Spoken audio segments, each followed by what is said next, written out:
Ang lalaki ay isang ordinaryong office worker lang, nagtatrabaho mula alas 8 ng umaga hanggang alas 9 ng gabi. Pero, hindi niya inaasahang nagising sa kanya ang pinakamalakas na summoning class. Pero walang nararamdamang tuwa ang lalaki, dahil karamihan sa mga nagigising ay namamatay sa kamay ng mga halimaw.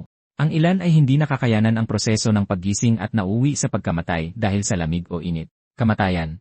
Mamamatay rin ba ako habang nagigising? Laging nagtatrabaho hanggang gabi ang lalaki bago umuwi. Kahit may 3 trabaho, ang kaya niya lang bilhin ay ang pinakamurang instant noodles. Lahat ng ito ay dahil hindi makapagtrabaho ang kanyang ama dahil sa sakit, at ang tuition ng kanyang nakababatang kapatid ay nakaatang lahat sa kanya. Narinig niya na ang mga nakakaligtas sa paggising ay madaling makakakuha ng malaking halaga ng pera. Ang mga awakened ay nahahati sa iba't ibang klase, swordsman, shield bearer, archer, kasama ang mga natatanging class tulad ng healer at giant type, at siya ay nagising bilang isang summoner class. Ang summoner class ay nagpapatawag ng iba't ibang halimaw mula sa ibang dimensyon para lumaban. Kung magiging summoner nga siya, makakatakas siya sa kanyang kasalukuyang kalagayan. Sinubukan niyang sumigaw para magpatawag. Pero sa sumunod na sandali, napatawa na lang ang lalaki ng alanganin. Paano ko nakalimutan? Hindi maaaring gamitin ang mga awakened skill sa labas ng tower. Sa di malamang panahon, isang tower ang lumitaw sa mundo, at lahat ng awakened ay sa loob lang ng tower maaaring gumamit ng kanilang kakayahan. Sa labas ng tower, ang mga awakened ay walang pinagkaiba sa ordinaryong tao at tanging ang status window lang nila ang makikita. Ang tanga ko talaga. Dahil doon, naghanda siyang subukan ito sa loob ng tower. Bigla, may tumunog na abiso sa kanyang isipan. Na-activate ang random summon skill. Sa sumunod na sandali, nanigas ang kanyang katawan, hindi makagalaw. Isang portal ng liwanag ang dahan-dahang lumitaw sa kawalan. Isang lalaki ang biglang lumitaw na lang. Hindi makapaniwala si Jo-hyuk. Naging matagumpay ba ang summon? Pagbati, Master. Assassin John Cossack, nag-uulat para sa tungkulin. Bakit kita nasumon sa labas ng tower, at bakit hindi ka isang golem? O kahit anumang katulad noon. Tiningnan niya ang kanyang status window. Dahil kaya ito sa random summon skill. Bago pa makapag-isip si Jo-hyuk, gulat na napasigaw si John, ramen ba to? Isang subo lang. Ilang taon na akong hindi nakakain nito. Napatulala na lang si Jo-hyuk. Isang subo mo lang, naubos mo na ang buong hapunan ko. Kung isipin, hindi pa siya nakakarinig ng nagsumon ng tao. Ang mga summon type ay nahahati sa 4 na kategorya, A rank, La rank, at ang pinakamataas ay De La rank. Bigla, bumuhos ang napakaraming impormasyon sa kanyang isipan. Lahat ng summon beings ay dapat sumunod sa 3 protocol. Una, ang buhay ng summoner ang pinakamahalaga. Pangalawa, ganap na pagsunod sa utos ng summoner. Pangatlo, kung magkasalungat ang una at pangalawa, mas manginibabaw ang una. Habang pinapanood si John na kumain ng noodles, kaya ba talaga akong sundin ng lalaking to? Si John ay isang S-rank na assassin. Ang summon ay tumatagal ng 6 na oras na may 3 oras na cooldown. Habang binabasa niya ang impormasyon, lahat tungkol kay John ay pumasok sa kanyang isipan. Sa sumunod na sandali, pakiramdam niya ay pumasok siya sa mundo ni John. Bilang isang assassin, laging mag-isang kumikilos si John. Gaano man karami ang kalaban, laging perpektong natatapos ni John ang kanyang mga misyon. Pero may kakaibang ugali si John. Pagkatapos ng bawat misyon, binabalot niya ang mga pugot na ulo na parang regalo. Ang pagkamatay ni John ay nagmula sa isang bigong misyon. Tumanggap siya ng misyon na patayin ang isang noble master. Malubha na ang sakit ng matandang master, pero hindi ito inaasahan ni John. Kahit ang nag-agaw buhay na master, ay hindi niya kayang talunin, at sa huli namatay siya sa misyong iyon. Sakto namang nagtanong si John, tulala ka ba? Agad na napaatras ng ilang metro ang lalaki. Kaya ko ba talagang utusan ang nakakatakot na lalaking to? Talaga bang ganap ang utos ng summoner? Sinubukan niya ito ng may pag-aalinlangan. Hugasan mo lahat ng plato para sa akin. Agad namang nilinis ni John ang buong bahay nang walang bahid ng dumi. Namangha si Jo-hyuk, kaya totoo pala ang tungkol sa pagsunod. Ngumiti si John. Ang utos ng summoner ay ganap para sa akin. Kung ganon, tumahol ka na parang aso ngayon din. Agad na huminto si John sa kanyang ginagawa. Nakaramdam ng kaba si Jo-hyuk. Sumobra ba ako? Sa sumunod na sandali, lubos na sinunod ni John ang utos. Ngayon lang lubusang naniwala si Jo-hyuk.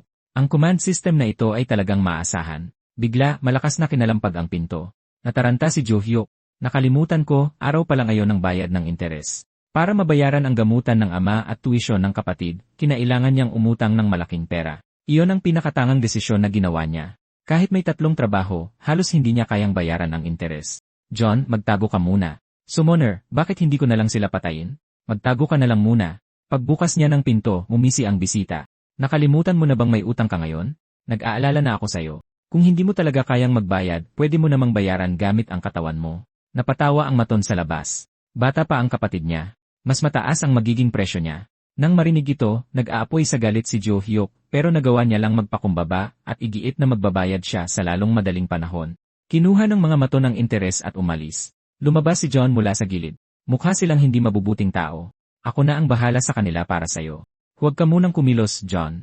Matagal pa bago matapos ang summon duration. Pwede ba akong manood muna ng telebisyon? Gawin mo ang gusto mo. Pagod na ako ngayon. Kailangan kong matulog. Una, nagtrabaho ng mahigit 10 oras ng dire-diretso, tapos nagising bilang isang summoner at pinahirapan ng mga pautang na may mataas na interes. Hirap na humiga si Jo Hyuk sa kama. Tahimik na nakaupo si John sa malapit at nanonood ng telebisyon habang pinapanood naman siya. Pagkatapos ng maraming taon na mag-isa, masarap sa pakiramdam na may kasama paminsan-minsan. Nang magising muli si Jo Hyuk, 8:00 na ng umaga. Siguro bumalik na si John nang matapos ang summon time. Di ba?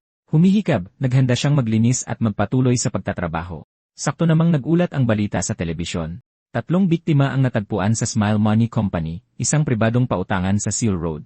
Lahat ng 3 biktima ay pinugutan ng ulo at lahat sila ay tinalian ng pulang laso. Natigilan si Jo Hyuk sa gulat. Pulang laso. Posible kayang si John ang may gawa. Nagsumon ba talaga ako ng isang mamamatay tao? Nanginginig, binuksan niya ang trending news na yon. Si John na talaga. Sa trabaho, hindi talaga makapag-concentrate si Jo Hyuk. Sa tuwing ipipikit niya ang kanyang mga mata, nakikita niya ang kanilang mga mukha. Nagkamali siya sa lahat ng kanyang gawain. Bukas, kailangan niyang huminto muna sa trabaho. Ipinapakita ng window ang baliw na assassin ng malupit na guild. Siya ang aking summoned being at hindi niya ako sasaktan. Ngunit sa kaloob-looban niya, takot pa rin siya, iniisip ang muling pagsummon kay John. Pero ang unang lumitaw ay ibang window prompt. Paki-evaluate ang performance ni John. Paki-rate ang iyong satisfaction kay John.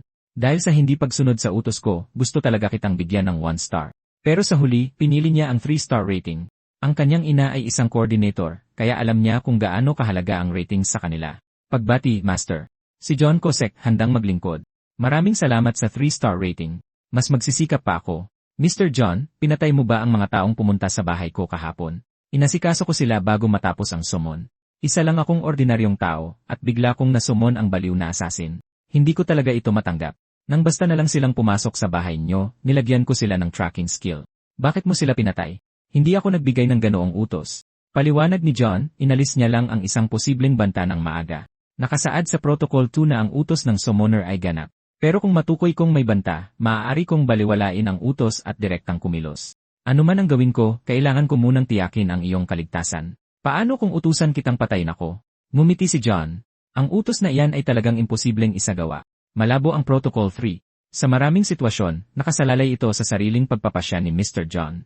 Ang dapat kong garantiyahin ay ang mananatiling ligtas ang summoner sa huli. Nang marinig ito, sumigaw si Jo Hyuk, nakakabaliw ito. Sagot ni John, wala nang ibang paraan. Ang misyon mo ay protektahan ang kaligtasan ko, pero delikado ang malabong pagpapasya na yan. Halimbawa, kung aksidente tayong makabangga ng isang tao sa kalye, at murahin nila ako, at pagbantaang dukutin ang mga mata ko. Base sa interpretasyon mo, John, malamang asikasuhin mo rin sila. Di ba? Ang isipin lang yan ay hindi ako mapakali. Nang marinig ito, agad na lumuhod si John at humingi ng paumanhin. Hindi ko yon pinag-isipang mabuti. Kailangan mong ipangako sa akin na mula ngayon, kikilos ka lang kapag talagang delikado na ang sitwasyon. Susundin ko po ng buong puso ang inyong utos at mas mag-ingat ako. Siya nga pala, Master, wala ka bang planong sakupin ang toreng yon? Natigilan sandali si Jo Hyuk nang marinig ito. Ang tsansa ng awakening ay mas mababa sa 0 milyon. Dahil nagising na siya, ito na ang pagkakataon niyang baguhin ang buhay niya, pero takot na takot siya sa mga nilalang sa loob ng tor. John, bukod sa akin, may iba pa bang summoner na nag-summon sa'yo dati? Maraming taon na ang nakalipas, mayroon isa. Isang napakatapang na lalaki. Nahihiya ako. Isa lang akong taong takot mamatay. Wala akong lakas ng loob na harapin ang panganib. Hanggang kahapon, isa lang akong ordinaryong tao. Biglang sinabi ni John, hindi yan isang kapintasan. Ang pinakadakilang katangian ng isang mahusay na summoner ay ang pag-una sa kaligtasan. Ikaw ang summoner na pangarap kong makilala. Hanggat nabubuhay ka, maaari akong patuloy na masumon. Ipagpatuloy mo lang ang ligtas na pamumuhay ng ganito. Malaki ang tiwala ko sa iyo, summoner. Kinabukasan, nag-aalangan siya kung papasok ba sa tor. Ngayong nawala na ang utang, maaari na siyang maghanap ng anumang matatag na trabaho. Biglang tumunog ang telepono niya sa kanyang bulsa. Hindi makapaniwala si Jo Hyuk. Nawalan ng trabaho ang kanyang ina. Matapos ang maikling kumustahan, ibinaba niya ang tawag. Ayaw niya talagang pumasok sa tor, pero ngayon ay nasa balikat na niya ang pasanin ng buong pamilya. Pagkatapos ay sinumon niya si John. Nakakahiya manghilingin pero pakiusap samahan mo ako sa tor ngayon. Aking master, bigla kang naging napakatapang. Sa totoo lang, mas gugustuhin kong maging mas maingat ka. Dahil nagpasya ka ng pumasok sa Tor, itapon mo na ang mga walang kwentang bagay na ito. Isa kang summoner. Sa loob ng Tor, hindi mo kailangang ikaw mismo ang lumaban. Sa sumunod na sandali, isang prompt ang lumitaw. Papasok ka ba sa Black Tower? Sa sandaling i-click ni Jo Hyuk ang confirm, agad siyang dinala ng isang hindi kilalang puwersa. Tinitingnan ang tanawin sa harap niya. Ito ba ang loob ng Black Tower? Ibang-iba ito sa kanyang inakala. Ito ay isang tigang na lupain lamang. Saka, nakakahilo ang bilis ng teleportation. Habang pinagmamasdan ang nanghihinang si Jo Hyuk, napangiti si John. Mabilis kang masasanay. Walang pag-aatubili, lisanin na natin ang safe zone at simulan ang misyon. Nang lumabas si Jo Hyuk sa safe zone, nakatanggap siya ng abiso. Pinahusay ang mga pisikal na kakayahan para tumugma sa level. Pinagana na ang mga pahintulot sa kasanayan sa pakikipaglaban. Naramdaman ni Jo Hyuk ang kapangyarihan sa kanyang katawan. Ganito pala ang pakiramdam ng maging isang player. Abiso. Inilabas ang misyon. Lipulin ang 5 insektong may matigas na talukab sa loob ng 2 oras, habang tinitingnan ang insektong nakayuko sa malapit. Bago pumasok sa Black Tower, nagsaliksik siya ng maraming gabay. Marami ang nagsabi na may pambihirang depensa ang mga insekto, inaabot ang karamihan ng 30 minuto para halos makapatay ng isa. Isa na rin akong player ngayon, John. Huwag kang makialam. Sumagot si John na may bahagyang pagkagulat. Hindi mo kailangang magpakapagod ng ganyan. Player na ako ngayon. Paano ko hahayaang harangan ng mga insekto ang aking daan? Mr. John, kahit plano kong lumaban mag-isa, gusto ko sanang humiram ng armas sa'yo. Nang naghahanda na si Jo Hyuk lumaban, may naramdaman siyang mali sa kanyang likuran. Dahil sa kutob, dahan-dahan siyang lumingon. Mr. John, binabawi ko na ang sinabi ko tungkol sa paglaban ng mag-isa. Pakiusap, tulungan mo ako. Tumawa si John sa gilid. Ito ang dapat gawin ng isang tamang summoner. Sa isang iglap, agad na lumitaw si John sa harap ng insekto. Isang simpleng siko lang, patay ang isang insekto. Sumigaw si John, iwan mo na rin sa akin ang natitira. Sa isang kisap mata, pinatalsik niya ang mga insekto, pagkatapos ay inilabas ang kanyang mga assassination dagger at ibinato ang mga ito sa napakabilis. Ang mga insektong nasa himpapawid ay agad na natuhog. Nagpakita si John ng ekspresyon na tapos na ang misyon. Nang hindi lumilingon, naglakad siya papalapit kay Jo Hyuk at bumulong, blade explosion. Muling sumabog agad ang mga insekto sa ere. Ang natigilang si Jo Hyuk ay napanganga sa di makapaniwalang tingin. Lahat ng ito'y nangyari sa isang kisap mata na napakabilis. Habang nakatulala si Jo Hyuk, isang abiso ang lumitaw. Mission, kumpleto. Bago pa makakilos si Jo Hyuk, isa pang abiso ang tumunog, nasakop mo na ang Black Tower Floor 1. Rating, La++. Gantimpala para sa A++ rating, Platinum Badge. Pagkaraan ng ilang sandali, natauhan si Jo Hyuk. Napakadali ng isa floor. Marahil ay yayaman siya sa lalong madaling panahon. Gayunpaman, hindi alam ni Jo Hyuk na katatanggap lang ng abiso ng Hero Training Camp. Lahat ng ibang player sa labas ng tower ay nakatanggap ng sunod-sunod na abiso. Kahit ang Hero Association ay nakatanggap nito. Sa isang lugar, isang lalaki ang hindi makapaniwala. Isang first-time clear na may A++ na rating. Matapos makumpleto ang misyon, ibinalik si Jo Hyuk sa kanyang bahay. Ang biyahe pabalik-balik at paglilinis ay umabot ng 5 minuto. Napakabilis niyon. Napangiti si John. Napakagaling mo, summoner. Nagreklamo si Jo Hyuk. Wala akong ginawa. Sumagot si John. Ang pagtitiwala sa akin ng misyon ang pinakamagandang desisyon. Pagkatapos ay inilabas niya ang Magic Stone at ang Platinum Badge. Ito ang unang beses niyang makakita ng totoong Magic Stone. Ang mga Magic Stone ay mahalagang materyales na para sa industrial na lipunan ngayon. Ang 100 gramo ay maaaring maibenta sa halagang 50,000 at isa. Matagal nang umiiral ang Black Tower, at maraming impormasyon tungkol dito ang pampublikong nalalaman. Ngunit sa kabila ng malawakang paghahanap, wala siyang makitang impormasyon tungkol sa mga Platinum Badge. Ang pinakamasaya sa kanya ay ang kumita ng 50,000 at isa sa loob lamang ng 5 minuto. Pagkatapos ay umorder siya ng malaking salu-salo. Dapat niyang gantimpalaan si John ng maayos. Tuwang-tuwang kumuha ng pagkain si John. Maraming taon na akong hindi nakakakain ng ganito. Mr. John, matagal ka nang hindi nakakakain ng ganito dahil matagal ka nang hindi nasumon. Mukhang si Mr. John ay isa ring tunay na tao, hindi lang isang ordinaryong summoned creature. Tumawa siya. Si Mr. John din ang aking unang kaibigan. Batay sa karanasan ngayon, kinumpirma niya na hindi gaanong mapanganib ang Black Tower tulad ng mga chismis. Kinabukasan, habang tinitingnan ang kanyang nakaplanong schedule sa trabaho, nagpasya siyang iwanan ang mga pansamantalang trabaho at sa halip ay sakupin ang Black Tower kasama si John. Maya-maya, sinabi ni John, salamat sa 5-star rating. Magsisikap din ako ng husto para pagsilbihan ka ngayon. Habang pinapanood ang masayang ekspresyon ni John. Mr. John, mahalaga ba sa iyo ang mga rating? Ang mga rating ang pinakamahalaga sa aming mga summon being. Kapag bumuti ang mga rating, tumataas ang aming level at ranggo, at humahaba pa ang summon duration. Pumasok naman ang 2 sa 2 ni floor ng Black Tower. Ang misyon sa dalawa ni floor ay lipulin ang matataba at clumsy na mga insekto. Kahit na tinawag na clumsy, nakakatakot ang bilis ng mga insekto. Natigilan si Jo Hyuk. Paano nakakagalaw ng ganoon kabilis ang isang bagay na napakataba? John, anong strategiya ang gagamitin natin para sa floor na ito? Sumagot si John. Wala tayong oras para pag-usapan ang strategiya. Tatapusin ko ang misyon sa loob ng 3 minuto. Ngumisi si John. Pagkatapos niyang magsalita, sumugod agad siya sa mga insekto. Sugod, John. Bibigyan kita ng dagdag na pagkain mamayang gabi. Nasiyahan si John. Ang pagkakaroon ng isang masunurin at walang inaalalang summoner ay talagang komportable. Hindi nagtagal, nilipol niya ang mga nakapaligid na insekto. Kahit na pangalawang beses na niyang masaksihan ang galing ni John, nabigla pa rin siya. Kumpleto na ang misyon sa dalawa ni Floor. Nakatanggap ng plus rating ang dalawa ni Floor. Nakuha ang platinum badge. Iniisip ni Jo Hyuk na talagang madali lang ang Black Tower. Di nagtagal, narating nila ang 3 Lee Floor. Isa rin itong misyon na puksain ang mga insekto, pero may ice attributes ang mga ito. Pinatay sila ni John nang walang kahirap-hirap. Sumunod ang 4 Lee Floor na may mga insektong may fire attribute. Sa wakas, ang 5 Lee Floor na may mga insektong may poison attribute. Nang makuha ang ika-5 platinum badge, lumitaw ang isang paalala, 5 na ipon. Na-unlock ang mga espesyal na pribilehyo. Naging mausisa si Jo Hyuk. May na-unlock ba siyang bagong pribilehyo? Paalala, Special Privilege Awakening Trade Enhancement. Bilang epekto ng pribilehyo, ang bilang ng sabay-sabay na summon ay tumaas sa 2. Gayunpaman, may 30 araw na cooldown ang random summon. Ang kanyang mga laban sa tower ay malamang na maging isang endurance race. Sa kasalukuyan, may natitira pang 25 araw na cooldown. Sa panahong ito, kailangang magpatuloy si John sa pagsisikap sa loob ng gusali ng Hero Association Awakening Organization. Natahimik ang mga administrator ng asosasyon. The plus clearance announcements sa loob ng 5 magkakasunod na araw. Magpapatuloy kaya ito ngayon? Direktor, iniisip mo ba ang mga anunsyong iyon? Sinusubukan mo ba akong atakihin sa puso? Ilang beses ko nang sinabi sa'yo na huwag kang biglang magsasalita sa tabi ko. Wala akong intensyong takutin ka. Gaya ng hinala mo, kalalabas lang ng anunsyo para sa 6 BA floor.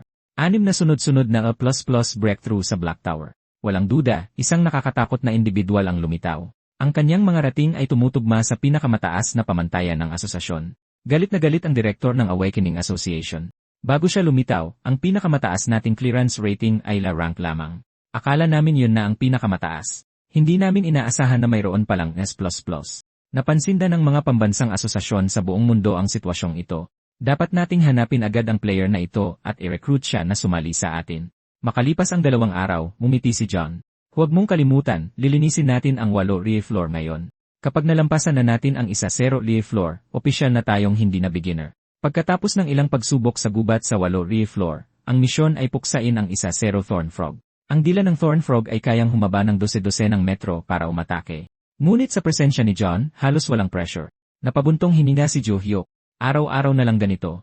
Wala talaga akong silbi. Nagkamot ng ulo si John. Pagkatapos ng 1-0 Lee floor, magiging mas mahirap na. Kung gayon, pagkatapos ng 1-0 Lee floor, hayaan mo akong lumaban kasama mo bilang pasasalamat sa iyong pagsisikap. John, pwede ka ring lumabas at bumili ng mga gamit para sa sarili mo. Summoner, hindi kita maaaring iwan. Kung talagang gusto mo akong bigyan ng gantimpala, bumili ka na lang ng manok sa sara. Nakakita ako ng mga patalastas ng manok sa telebisyon.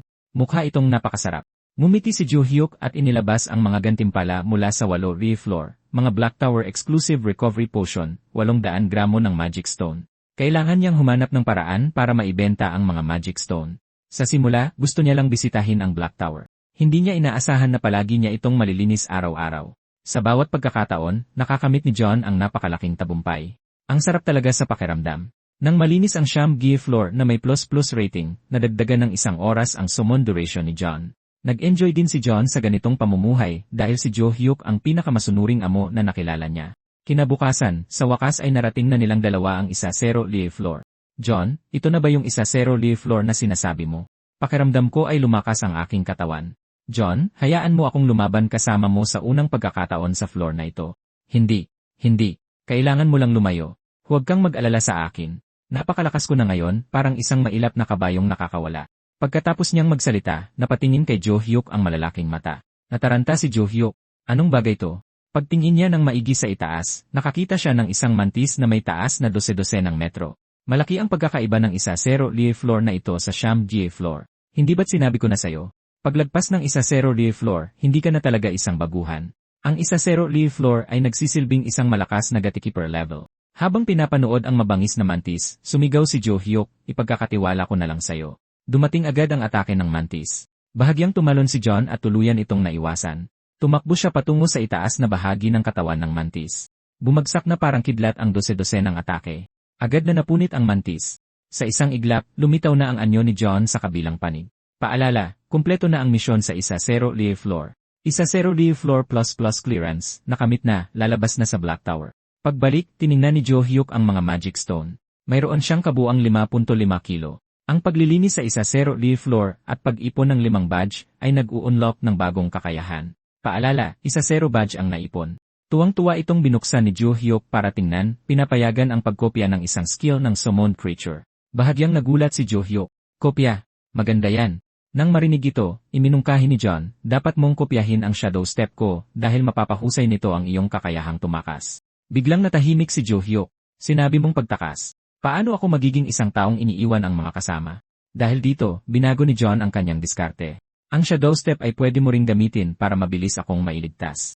Nang marinig ito, sumagot si Jo Hyuk, hindi ako takot mamatay. Gusto ko lang matutunan ang shadow step para mailigtas ka. Sinubukan niyang gamitin ang shadow step sa bakuran. Pagkaraan ng ilang sandali, hingal na hingal si Jo Hyuk. Akala ko magagamit ang shadow step sa labas ng tower tulad ng summoning pero wala itong epekto. Kinabukasan, para maibenta ang mga Magic Stone, kailangan niyang tawagan ang Player Awakening Organization. Nagising na ako at nais kong magparehistro bilang isang player. Sa sumunod na sandali, sobrang nasabik ang mga tauhan sa pagpaparehistro at sinabing magpapadala sila agad ng tao. Gusto lang niyang magparehistro bilang player para madaling maibenta ang mga Magic Stone. Bakit sila sobrang nasasabi? Sa labas ng pasukan ng Player Association, ang mga bagong gising na player ay hindi ang hinahanap natin. Ngayong umaga, nakatanggap na naman tayo ng isa pang aplikasyon ng player. Kailangan kong sumama ka sa akin. Hindi natin dapat palampasin kahit isang bagong gising na player. Habang naglilinis ng kwarto si Jo Hyuk at naghihintay, may narinig siyang boses sa pinto. Ito po ba ang tirahan ni Mr. Jo Hyuk? Mula kami sa Player Awakening Organization. Narinig namin na nag-apply kayo para maging isang player. Opo, kamakailan lang ako naging player. Ipinakilala ng lalaki ang kanyang kasamahan, si Miss Lee. Sa sumunod na sandali, biglang tumitig ng husto ang babae kay Jo Hyuk. Ikaw ba yung nag-clear na may plus ratings? Nang marinig ito, agad na nagpanik si Jo Hyuk. Ito ang unang beses na may babaeng ganito kalapit sa kanya. At saka, anong ibig niyang sabihin doon? May paraan ba siya para malaman ang impormasyon ko? Ano man ang mangyari, kailangan niya itong itanggi ng husto.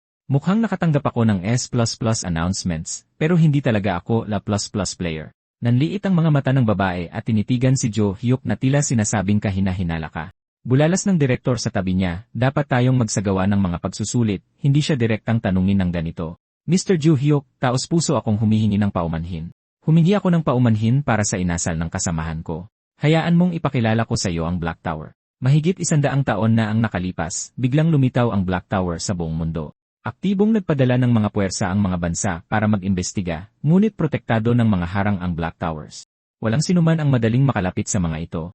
Nang lumitaw lang ang mga player na intindihan ng mga tao na kaya nilang i-clear ang Black Tower araw-araw. Ang mga nagiging player ay nagkakaroon ng napakalaking kapangyarihan sa loob ng tower. Kapag huminto ang pag-clear sa Black Tower, nagti-trigger ito ng babala. Ang huling resulta ay guguho ang Black Tower, at ang lungsod kung saan nakatayo ang Black Tower ay magiging abo. Bawat bansa ay may 1 hanggang 3 Black Tower. Kapag gumuho lahat, haharap sa pagkawasak ang bansang iyon. Isang islang bansa ang nawasak sa ganitong paraan. Mula noon, bawat bansa ay nag-organisa ng mga elite team para i-clear ang mga Black Tower. Sa tuwing na-clear ang Black Tower hanggang sa pinakamataas na palapag, otomatiko itong nag-update na may mas mataas na hirap. Kaya naman, lubos na pinahahalagahan ng ating bansa ang mga awaken. Mr. Jo Hyuk, paano mo nakumpirma na nagising ka na? Nakapasok na ako sa Black Tower at nakakuha ng ilang Magic Stones mula rito. Mr. Jo Hyuk, nasaang palapag ka na ng Black Tower? Nang matanggap nila ang sagot na 1-0 Live Floor, nagkatinginan ang dalawa. Dahil tugma ang sagot na ito sa A++ rated player. Siya na kaya ang player na hinahanap natin. Mr. Jo Hyuk, nabanggit mo kanina na narinig mo rin ang mga anunsyo tungkol sa A++ player. Agad na kinabahan si Jo Hyuk. Narinig ko na po. Talagang kahanga-hanga ang taong iyon. Naniniwala ako na magiging pambihira rin siya sa hinaharap. Kinukumpirma ba niya ang pagkatao ko o patuloy lang sa pagtatanong? Nagpatuloy ang dalawa. Ang pag-clear ng Black Tower ay nahahati sa regular teams at elite teams. Ang mga elite team ay malapit na nakikipagtulungan sa amin. Nakatuon sila sa pag-clear ng mas matataas na palapag ng Black Tower. Nagbibigay kami ng logistical support at malaking pondo. Sa loob ng tower, sila ay matatapang na mandirigma, pero sa labas, sila ay mga ordinaryong tao lang. Kaya naman, kung sasali ka, maaari kaming magbigay ng kumpletong proteksyon. Labis siyang hindi komportable na humarap sa media. Masasabi pa niyang sukdulan ang ayaw niya sa pagiging napapaligiran ng mga tao. Taos puso akong humihingi ng paumanhin. Wala akong planong sumali sa National Clearance Team. Kung sasali ka bilang isang player, matatamasa mo ang yaman at komportableng buhay. Mahinang sabi ni Jo Hyuk, isa lang akong ordinaryong tao. Takot na takot akong lumaban sa mga halimaw. Sa hinaharap, mananatili ako sa isang ligtas na palapag at kikita ng sapat lang para sa sarili ko. Taos puso akong humihingi ng paumanhin. Hindi ako ang tipo na matapang. Napabuntong hininga sa isip ang babae. Mukhang hindi rin siya ang taong hinahanap natin. Malaking bahagi ng mga player ay nananatili sa mga ligtas na palapag. Ang mga ganoong tao ay hindi kwalipikado para sa National Elite Team. Ang mga walang sapat na lakas at determinasyon ay hindi kwalipikadong maglingkod sa bansa. Mr. Jo Hyuk, lubos kong iginagalang ang iyong desisyon. Susunod na ang huling hakbang ng kumpirmasyon ng paggising. Pakiusap, pumasok ka sa Black Tower para patunayan ito. Nag-isip si Jo Hyuk, gusto pa rin nilang subukan kung ako nga ba ang player na yon.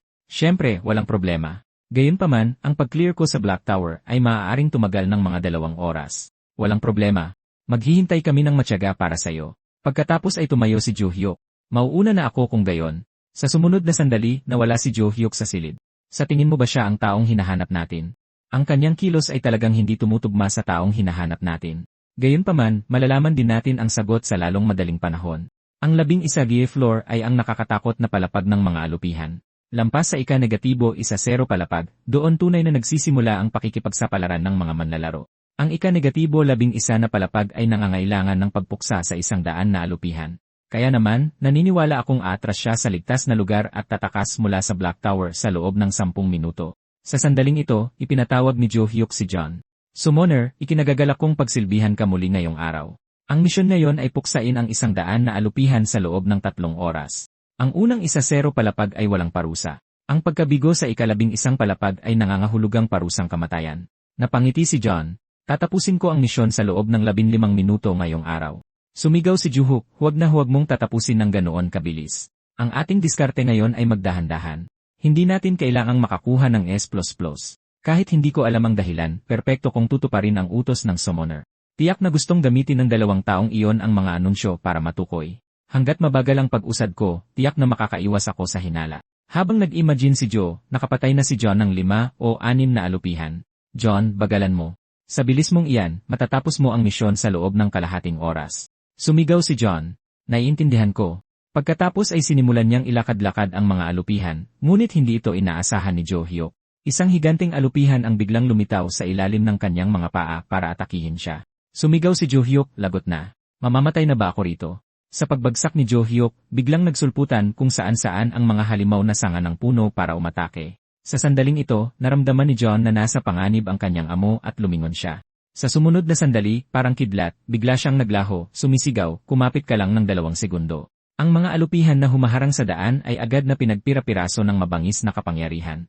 Sa kritikal na sandali, nakarating si John sa tabi ni Jo Hyuk. Nang muling imulat ni Jo Hyuk ang kanyang mga mata, hindi mabilang na mga halimaw na alupihan ang nagkawatak-watak sa hangin. Ang mabahong amoy ng dugo ng alupihan ay tumalsik sa lahat ng dako. John, bagalan mo ang pagpatay. Sa ganitong paraan, lagot tayo. Sumigaw si John mula sa gilid. Hindi ko masusunod ang iyong utos. Sa ngayon, ang iyong kaligtasan ang pinakamahalaga. Nang marinig ito, nataranta si Jo Hyuk. Sa ganitong paraan, matutuklasan nila ako. Ilang sandali lang, may lumitaw na abiso. Kumpleto na ang paglilinis sa ika-negatibo 11 na palapag ng Black Tower. Nakuha ang Platinum Badge. Binuksan na ang ika-negatibo 12 na palapag. Sinisimulan na ang pag-teleport pabalik. Lagot ako. Kung babalik ako ngayon, tiyak na matutuklasan nila ako. Di ba? Mahigit 10 minuto na ang nakalipas. Dapat ay pabalik na siya. Di ba? Sa mismong sandaling ito, nakatanggap ang babae ng isang anunsyo. Kumpleto na ang paglilinis sa ika-negatibo 11 na palapag ng Black Tower. Nakuha ang plus na rating. Ang anunsyo. Bago pa man ito matapos, bumalik na si Jo Hyuk sa silid. Nang masaksihan ito, hindi makapaniwala ang dalawa. Siya na ba talaga ang taong hinahanap natin? Sa sandaling lumabas ang anunsyo, sabay din bang bumalik ang taong ito sa silid? Sa sandaling ito, nag-imagine si Jo Hyuk. Dapat ba niyang utusan si John na patahimikin sila?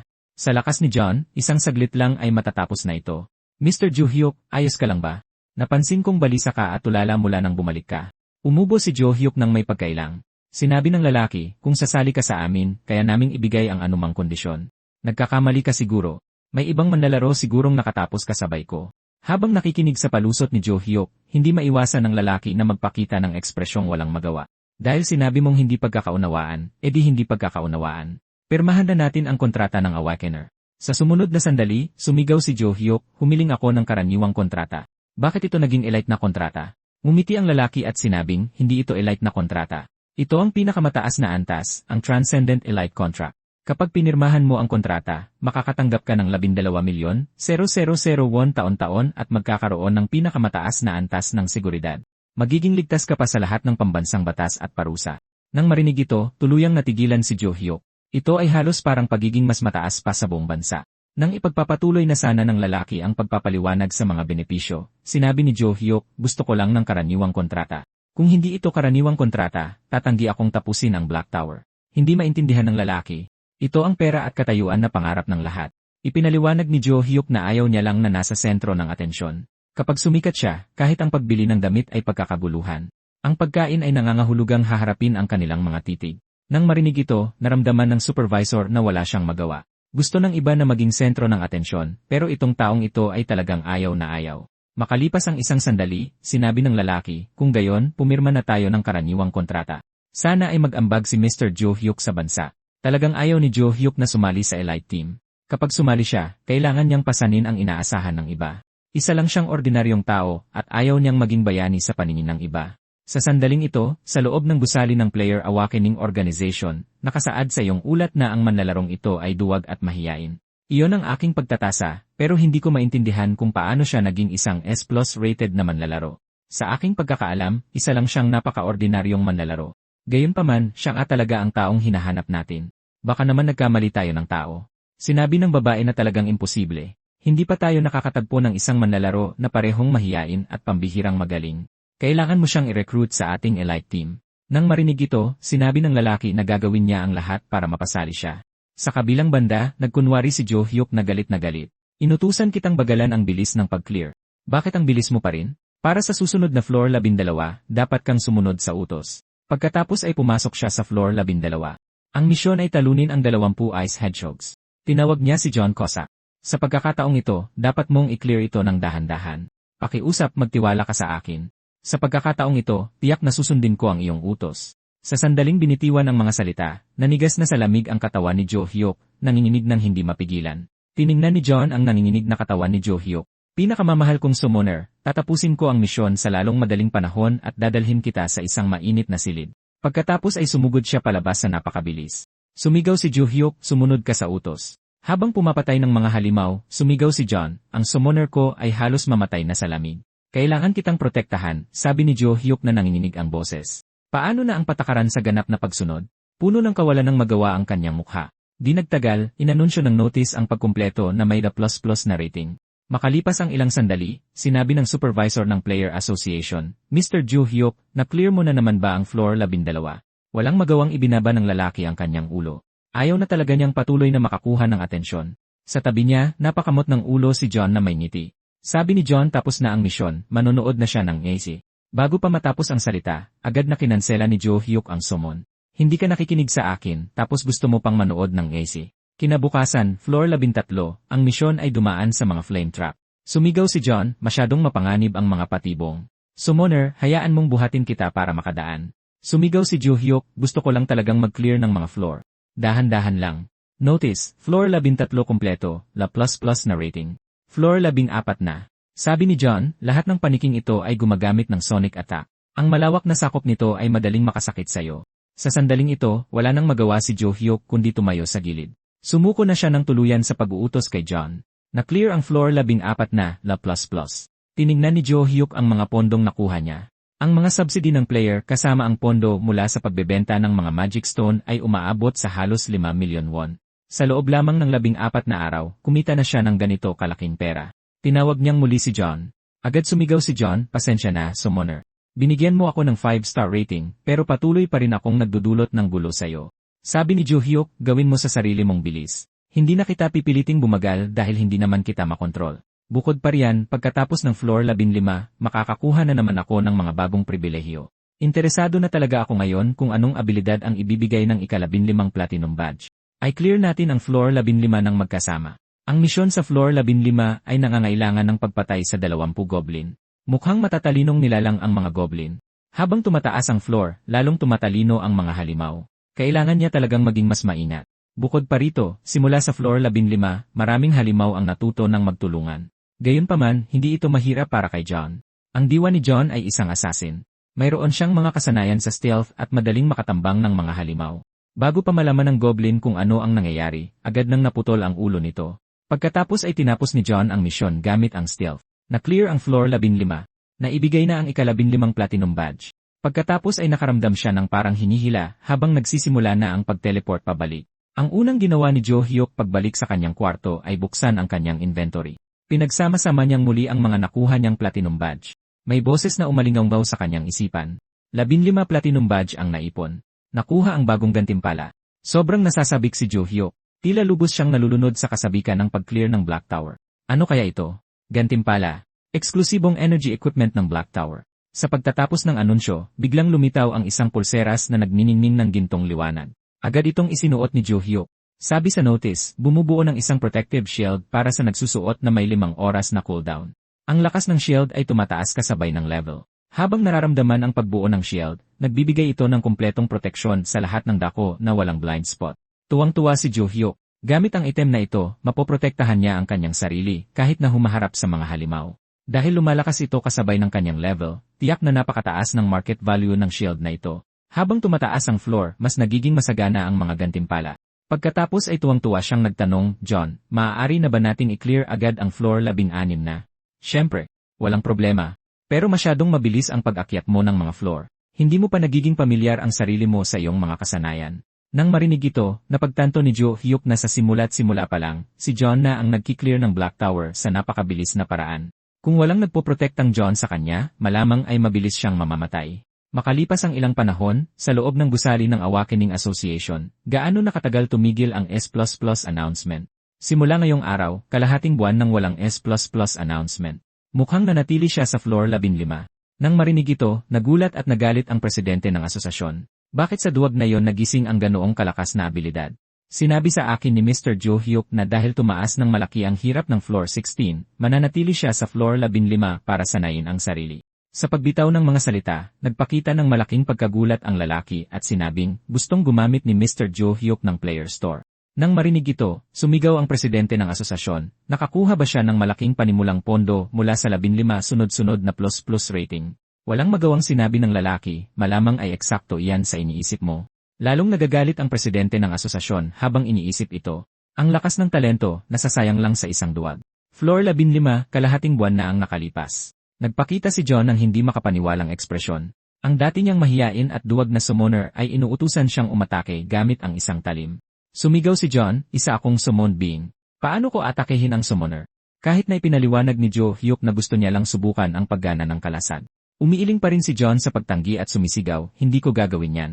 Habang umiiling si John, sinabi ni Jo Hyuk, kung ayaw niyang umatake, ako na mismo ang gagawa. Sa sumunod na sandali, sumigaw si Jo Hyuk, ang tanga ko. Nakalimutan kong i-activate ang kalasag. Agad siyang gumamit ng Black Tower Healing Potion. Pinagpawisan ng malamig si John. Ang pag-atake ng isang summoned being sa summoner ay isang malaking paglabag. Malaki ang posibilidad na mabura ako. Sabi ni Jo Hyuk, naiintindihan ko. Pagkatapos noon, nagpatuloy si John sa pangangaso ng mga goblin sa floor 15. Matagal na pinagmasdan ni Jo Hyuk si John. Ang floor 15 ay tumatagal ng humigit kumulang 10 minuto. Magagamit niya ang 10 minutong ito para sanayin ang sarili niyang mga kasanayan.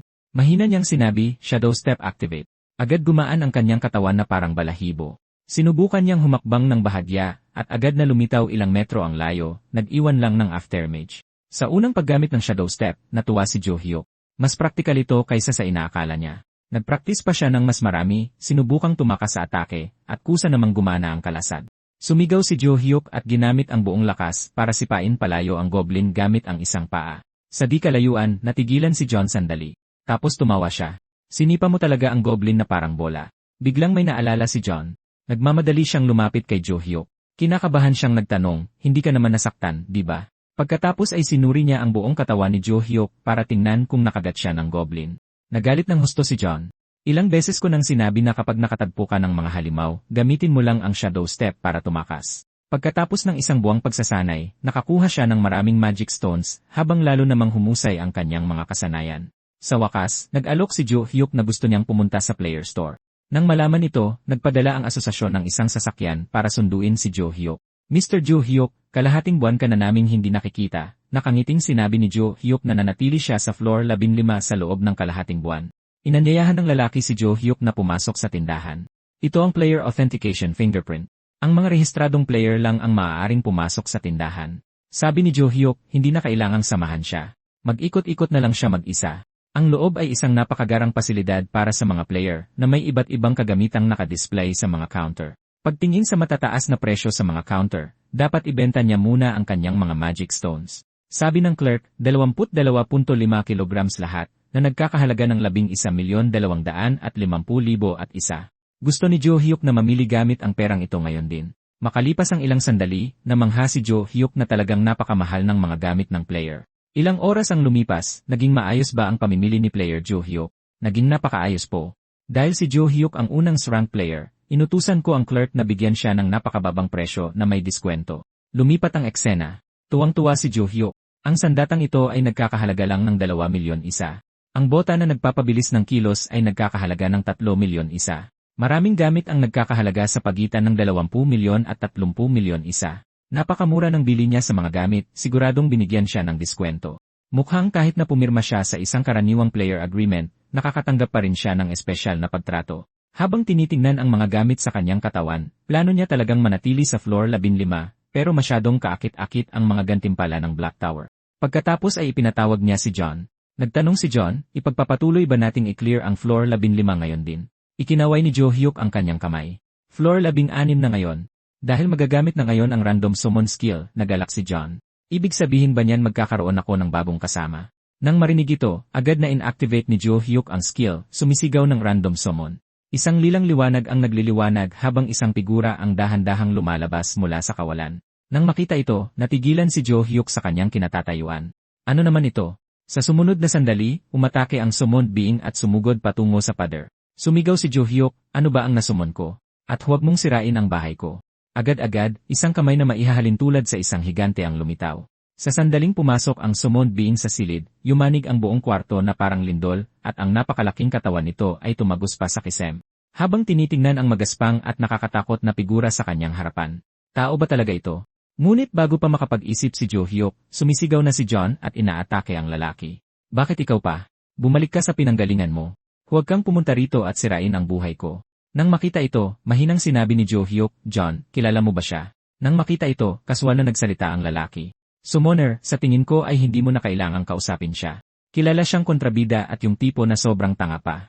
Malamang hindi niya alam ang 3 dakilang prinsipyo ng summoner. Nang marinig ito, nautal ang lalaki. Sundin ang utos ng summoner. Hindi. Mukhang ganap ang utos ng summoner. Habang tinitingnan ang lalaking hindi gumagana ang utak, sabi ni John, kita mo. Hindi niya man lang naintindihan ang 3 dakilang prinsipyo. Nang marinig ito, binuksan ni Jo Hyuk ang summon panel. Barbarian Tank, ang summon level ay ang pinakamababang na rank. Medyo nadismayang naisip ni Jo Hyuk na pagkatapos maghintay ng isang buwan, ang nasummon niya ay ang pinakamababang rank, kasabay ng pagtatanong niya. Ilang beses ka nang nasummon? May naalala ka ba tungkol sa tour na yon? Ang sagot ng lalaki ay hindi niya matandaan. Sa sandaling ito, biglang nahilo si Jo Hyuk. Pareho ang pakiramdam na ito sa naramdaman ko kay John. Tinatanggap ng kaluluwa niya ang mga alaala ng lalaki. Nasaan to? Mukha itong malawak na damuhan. Nakuha ng tawanan sa malapit ang atensyon ni Jo Hyuk. Ang barbaro ay isang mandirigma mula sa malawak na kapatagan na labis na nagmamahal sa kalikasan sa kanyang puso. Ang puso ng barbaro ay kasing inosente ng isang bata. Ipinanganak siyang may kapangyarihang durugin ang lahat, ngunit masyadong dalisay ang puso ng barbaro. Naging target siya ng organisasyon ng isang kontrabida. Inanyayahan nila siyang sumali sa kanilang grupo sa pagkukunwaring gusto siyang maging kasama. Itinuring ng mga huwad niyang kasama ang barbaro bilang isang bayani at inilagay siya sa harapan para labanan ang mga halimaw. Para protektahan ang kanyang mga kasama, lumaban ang barbaro araw at gabi laban sa mga sirena at demonyo. Ngunit, hindi na malaya ng barbaro na hindi mabilang na laso ng sirena ang pumasok sa kanyang katawan at tuluyang tumunaw sa kanyang buhay, at ang mga kasamang ipinagtanggol niya ay pinagtawanan ang kahangalan ng barbaro. Matapos matanggap ang alaala, lumuha si Jo Hyuk sa galit habang iniisip, ano naman kung medyo tanga ang barbarong ito. Maligayang pagdating sa aking grupo. Sana malinis natin ang Black Tower nang magkasama ngayong magkakampi na tayo. Mula ngayon, ang pangalan mo ay Metball. Salamat, Summoner, sa pagtanggap sa akin. Metball, dapat kang magtiwala sa akin ng lubusan. Hindi ako magiging tulad ng mga dati mong kasama. Hinding-hindi kita iiwan. John, huwag kang masyadong kabahan. Hindi kontrabida si Metball tulad ng sa mga chismis, kundi isang mabuting tao na nalinlang. Nang marinig ito, tinitigan ni John si Metball. Dahil sinabi yan ng Summoner, naniniwala na rin ako. Pwede na tayong pumunta sa floor 16 na. Metball, ako ang unang nasumon, kaya mula ngayon, ako ang boss at ikaw ang pangalawa. Nang marinig ito, sumang-ayon si Metball, at sumunod ang dalawa kay Jo Hyuk habang nagte-teleport sila sa Black Tower. Sumigaw si Jo Hyuk, ito ang una nating misyon ng magkasama. Dapat natin itong tapusin ng perpekto. Nakasaad sa paunawa ng misyon, pagpasok sa Black Tower floor 16 na, ang mga pisikal na kakayahan ay mas pinalakas. Layunin ng misyon, pumatay ng 30 goblin. Sabi ni John, Summoner, huwag ka munang makipaglaban sa pagkakataong ito. Ihanda mo lang ang iyong kalasag at maging handang tumakas gamit ang Shadow Step. Ang mga goblin sa floor 16 na ay marunong maglunsad ng mga biglaang pag-atake. Lihim din silang pumapana mula sa kanilang pinagtataguan. Sa pagbitaw pa lang ng salita, umalingaw ang tunog ng isang palaso. Bilang isang asasin, napakabilis ng reaksyon ni John at nasalo niya ang palaso. Kasabay nito, dose-dosenang mga goblin ang sumugod mula sa iba't ibang direksyon. Agad na ginamit ni Jo Hyuk ang Shadow Step para pumunta sa gilid. Sinalad ni John ang lahat ng atake sa sobrang bilis at sumigaw, Summoner, siguraduhin mong magtago kang mabuti. Nagulat si Jo Hyuk, tuloy-tuloy ang paglabas ng mga goblin. Siguradong halos 50 na ang nakapalibot sa kanila ngayon. Sa sandaling ito, sumigaw si Jo Hyuk sa pag-aalala, Metball, anong ginagawa mo? Sa sumunod na sandali, agad na naging napakatindi ng aura ni Metball. Nag-ipon ng lakas sa kanyang mga paa. Ang kanyang malaki ng katawan ay tumalon sa ere. Ang mga goblin sa malapit ay natigilan, nararamdaman lamang ang isang napakalaking bagay na bumabagsak mula sa itaas. Agad-agad, hindi mabilang na mga goblin ang tumakas patras. Nang makita ito, nalito si John na patuloy pa ring umaatake. Bakit silang lahat tumatakbo palayo? Habang tinitingnan ang malaking anino sa lupa, likas na lumingon si John. Sa isang iglap lang, isang marahas na lakas na parang maliit na bundok ang bumagsak sa mga nakapalibot na goblin. Bawat atake ni Metball ay nagpapakawala ng lakas na parang isang malaking bundok. Sa sandaling ito, sumigaw si John, tanga ka. Huwag mong hayaang tamaan ako ng mga atake mo. Nang makita ito, nagulat din si Jo Hyuk. Hindi niya inaasahan na ganito katindi ang lakas ni Metball. Dahil alam nilang hindi sila mananalo sa malapitang laban, nagsimulang gumamit ng blow darts ang mga goblin para sa mga patagong pag-atake. Mga palaso na parang bagyo ang agad na sumalakay kay Metball. Ngunit sinabi ni Metball sa isang magaspang na boses, nakakakiliti lang ang mga ataking ito. Hindi komportable sa pakiramdam. Pagkatapos ay tuluyan niyang binaliwala ang mga atake ng goblin at nagwala sa gitna ng kawan ng goblin na parang isang gilingan ng karne. Sa sandaling ito, halos hindi makapaniwala si Jo Hyuk. Kung ang mababang ranggo ay may ganitong lakas, hindi ba't hindi sukat akalain ang lakas ng mas mataas na ranggo? Pagbalik sa kwarto, kinuha ni Metball ang fried chicken. Ito na ang pinakamasarap na pagkain natikman ko. Sumigaw si John, tanga ka. Kinain mo lahat ng fried chicken ko. Metball, bakit ang anghang ng fried chicken mo? Sa sandaling ito, naintindihan ni Jo Hyuk na si Metball ay talagang isang mabait at mabuting tao. Mula ngayon, dapat tayong magsikap ng magkasama. Sabi ni Metball, binigyan mo ako ng masarap na fried chicken at binigyan mo ako ng buhay. Mananatili akong tapat sayo. Sa sumunod na sandali, sinuntok ni John ang mukha ni Metball. Tanga. Hindi yan edible kitchen. Ang tawag dyan ay fried chicken. Galit na pinagalitan ni Jo Hyuk si John, mabait lang na bata si Metball. Huwag mo na siyang apihin. Kinabukasan, inanusyo ng paunawa ang pagpasok sa floor 17 na may pinahusay na pisikal na katangian. Nagulat na napasigaw si Jo Hyuk, masyadong perpekto ang katawan ko sa Black Tower. Ramdam ko ang bumubulusok na lakas sa loob ko. Hindi ko na mapigilan. Sa tingin ko, pwede na akong sumali sa laban. Gayunpaman, umakto ang dalawa na parang hindi nila narinig ang sinabi ni Jo Hyuk. Sabay silang sumang-ayon na dapat manatili na lang ang summoner sa likuran at iwan sa kanila ang pakikipaglaban. Misyon sa floor 17, puksain ang mga Goblin Warrior. Wala nang mga baguhang goblin sa floor 17 kundi mga sanay na Goblin Warrior. Noong nakita niya sila sa mga forum, hindi siya nagulat, pero nang makita sila sa personal, nakakamangha talaga ang bigat ng kanilang presensya. Ang estratehiya sa mga forum ay akitin ang mga goblin sa likuran at pagkatapos ay subukang talunin sila isa-isa. Napakaligtas ng estratehiyang ito, ngunit napakatagal gawin. Pero kasama ko si Metball. Talunin natin sila ng harapan. Nang marinig ito, pinalabas ni Metball ang kanyang kapangyarihan ng walang pag-aalinlangan. Natuwa si Jo Hyuk. Ang pagkakaroon ng karagdagang kasama ay talagang nagdudulot ng kapayapaan ng isip. Nang makita ito, sumigaw ang mga goblin. Ang mga orihinal na natarantang goblin ay agad na bumuo ng pormasyon para sa laban. Mga sibat, pasulong. Pero ang depensa ni Metball ay sobrang nakakatakot. Ang mga sibat ay parang mga laruan lang sa harap niya. Sa isang iglap, napuno ng sigaw ng mga goblin ang kabubatan. Walang senyales ng pagtigil si Metball habang sumusugod siya sa paligid. Sa tabi niya, puno ng pananabik ang mukha ni Jo Hyuk. Si Metball talaga ang pinakamagaling. Ang lakas ni Metball ay parang kanyon laban sa bisikleta. Di nagtagal, inanunsyo ng abiso na matagumpay na nalampasan ang floor 17 na may plus rating. Nang marinig ang abiso, puno ng pananabik ang mukha ni Jo Hyuk. Sa tabi niya, napasigaw sa gulat si John. Nawala lang ako sa sarili saglit at tinapos na ni Metball ang laban. Kinabukasan, kailangang pumatay ng 30 goblin assassin sa floor 18. Habang tinitingnan ang mga goblin na nakakalat sa kabundukan, may masamang kutob si Jo Hyuk, pero kasama ko naman si Metball. Sa sumunod na sandali, inutusan niya si Metball na durugin sila. Hindi inaasahan, may mga stealth skill pala ang mga goblin assassin. Ang lakas ni Metball ay parang tumatama lang sa bulak. Mahirap hulihin ang mga goblin. Kahit ilang beses niyang subukan, madaling umiiwas ang mga goblin. Sa tabi niya, walang magawa si Jo Hyuk. Ito ay isang counter. Akala niya magiging madali lang nang makitang laging sumasablay ang mga atake ni Metball. Sa sandaling ito, tumawa si John. Sa pagkakataong ito, ako naman ang dapat magniningning. Ang mga stealth technique ng mga goblin na ito ay parang nagpapasikat lang sa harap ng isang eksperto. Sa maikling sandali, tila alam ni John ang posisyon ng mga goblin at pinapatay sila kahit saan. Nang makita ito, napabulala si Jo Hyuk, tunay na isang master-level assassin. Ang galing! Naisip ni Jo Hyuk sa sarili na ang sadyang pag-provoke kay John ay nagiging dahilan para mas maging determinado siyang tapusin ang Black Tower. Matapos sumali ni Metball sa mga laban, nagsimulang maging tamad si John, pero nang makitang na-counter si Metball, mas lalo pa siyang nasabi. Isang kislap ng asul na ilaw ang dumaan.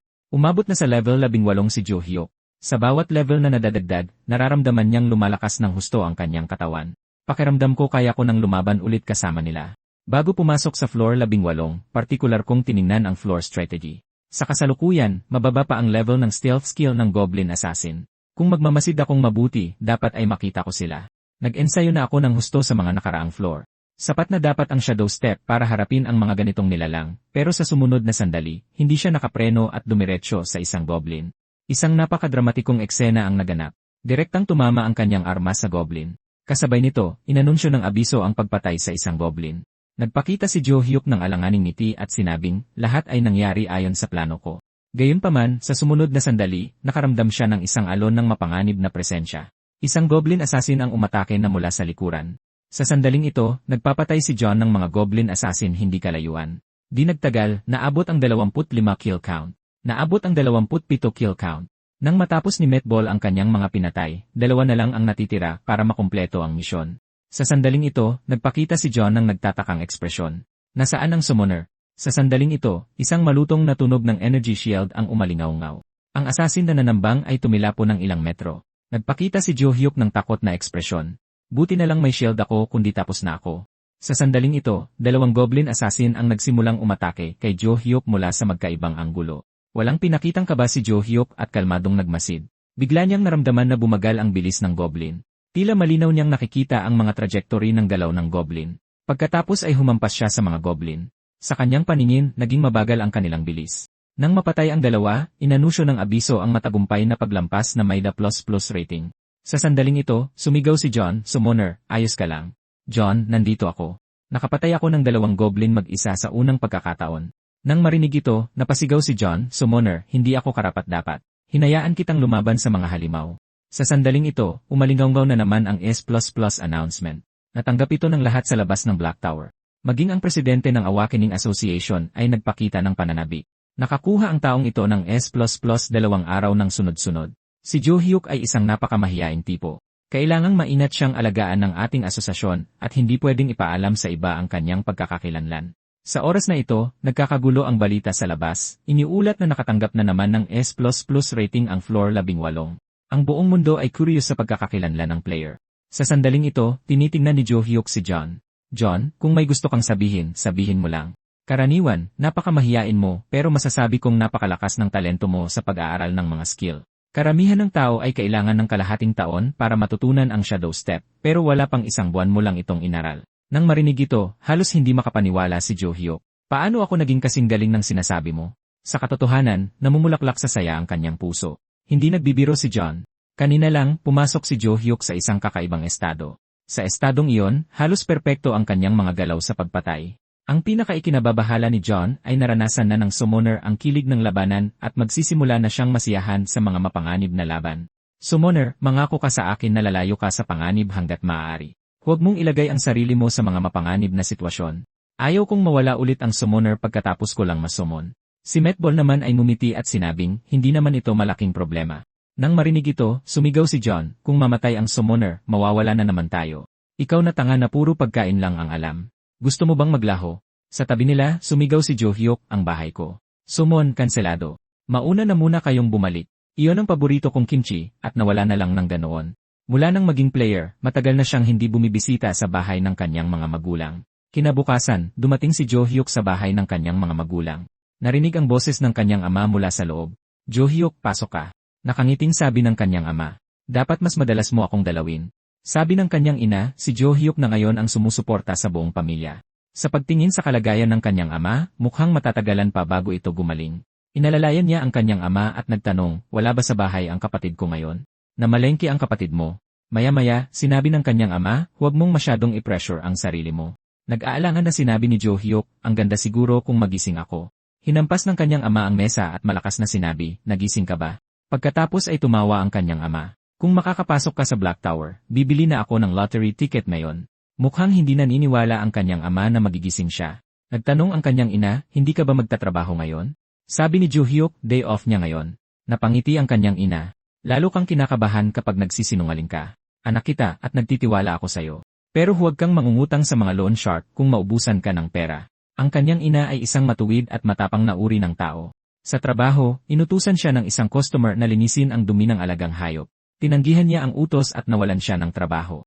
Ang kanyang ama ay isang mahiyain na tao. Ang tanging matapang na ginawa niya ay ang mag-propose sa kanyang ina. Hindi pa angkop na sabihin sa kanila ang tungkol sa aking pagising. Bago umalis, tiningnan ng kanyang kapatid ang panggastos na ibinigay ni Jo Hyuk. Nahihiya siyang nagsabi ng salamat. Naiintindihan ni Jo Hyuk na dahil siya ang pumapasan sa buong pamilya, medyo nahihiya silang lahat. Nang makita ito, tinapik ni Jo Hyuk ang kanyang kapatid. Maayos na ang trabaho ko ngayon. Huwag kang mag-alala. Makalipas ang ilang sandali sa tindahan ng Awakening Association.